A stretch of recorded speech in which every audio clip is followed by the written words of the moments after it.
Hello hello, ಹೇಳು. ನಾಳೆನೇ exam. ಏನು ಮಾಡ್ತೀಯಾ? ಓದಿಲ್ವಾ?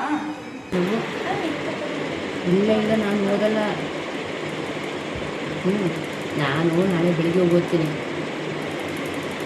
ನಾವು ಬೆಳಿಗ್ಗೆ ಎದ್ಬಿಟ್ಟು ಓದ್ಬಿಟ್ಟು ಓನಾಗಿ ಬರೀತೀನಪ್ಪ. ಹಾಗಾದ್ರೆ ನಾನು ನಾಳೆ ಬೆಳಿಗ್ಗೆ ನಾಳೆ ಓದ್ತೀಯಾ? ಇವಾಗ ಕಲ್ಚರ್ ಮೀಡಿಯಾ ಅಂದ್ರೆ ಅದೇ ಮೀಡಿಯಾ ಆಗಿ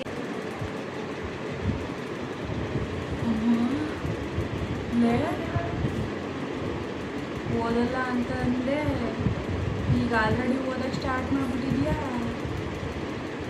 ಓದ್ತಿಲ್ಲ ಕಣ್ಲೆ, ನಾನಿನ್ನೂ ಓದಿಲ್ಲ. ಹಳೆ ಬುಕ್ ಅಲ್ವಾ, ಪೇಜ್ ಎಷ್ಟಿತ್ತು ಅಂತ ಕೌಂಟ್ ಮಾಡ್ತಿದ್ದೆ ಅಷ್ಟೇ, ಓದಿಲ್ಲ. ಏನು ಓದಿಲ್ಲ ನಾನು, ಏನು ಓದಿಲ್ಲ. ಬೀಳ್ತಾ